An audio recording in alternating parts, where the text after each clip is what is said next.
All right, learners, welcome to the eighth experiment, which is QR decomposition using the Gram-Schmidt method. So, this experiment, the eighth experiment, as well as your previous Gaussian elimination with partial pivoting, which is the sixth experiment, I guess, are both these experiments are important. Okay, these are considered as the long experiments, and definitely one of these will come for your end semester examination as well as your model examination. Okay, so please keep this in mind. You have to study, definitely you have to study this as well as the Gaussian elimination question. Okay, so here this experiment, what you do is you will be importing the required libraries, and thereafter you are defining the whole program as a function QR decomposition, and that function is being given here. So it will be getting its value as an argument, where this a is actually got from here, from the user.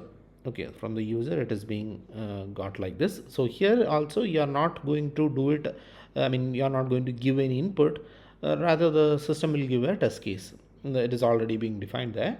The matrix is like this. This is the matrix that you are giving to the system, but from the backend you need not worry about it.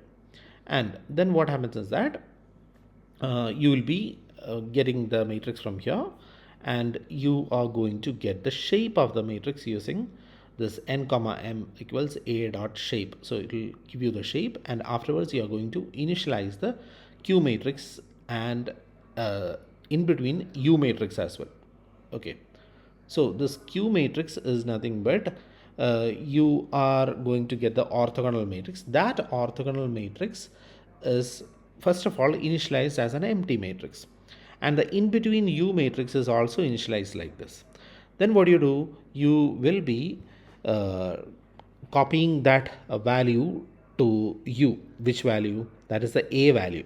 As you know, the a value, the all the rows of the, I mean the all the elements of the first row will be copied to u. As you know, you can just recollect the portions of QR decomposition, where you are going to define the first row, which is equal to a1 is equal to u1. Do you remember that? The same thing is being done over here. And here we are not going to find any intermediate e element here, rather we are going to straight away find it out from q. Okay, next you are going to write the q matrix. The q matrix is nothing but the first u value divided by the norm of the u value. I hope you remember that. That is by dividing the whole thing by the distance, that is by root of each element square and its sum. And thereafter what happens is that you're going to copy the value of a, the remaining value of a, into u, and then you're going to get one more matrix like this. I mean one you're going to enter one more value like this. That is, here it is a shorthand form of how you're doing this. U I is equal to the dot product of ai and qi into qj is being subtracted from the previous element. That is what you are going to do here. So this same value is equal to ui minus a, the whole rows with I, dot product qj, and the whole thing is being multiplied with qj. So this way you will be getting each vector, and afterwards you are going to compute each vector. Okay, so that is the value of q. Q is being straight away written like this. So you will be getting the vector of q. Every vector of q will be got from this.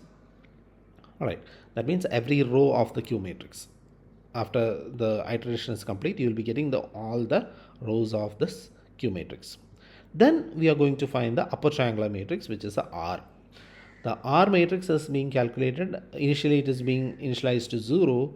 Thereafter, how is the R matrix calculated? I hope you remember that. That is again being calculated using this formula, where you're going to take the dot product of the A value with the Q value, and hence the values will be stored into R like this, IJ format.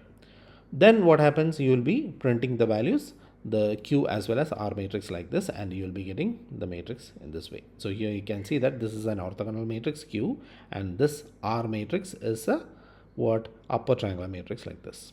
Okay, the same answer is being got on the actual output as well. So this is how you solve the QR decomposition. This experiment is very important. Okay. Thank you.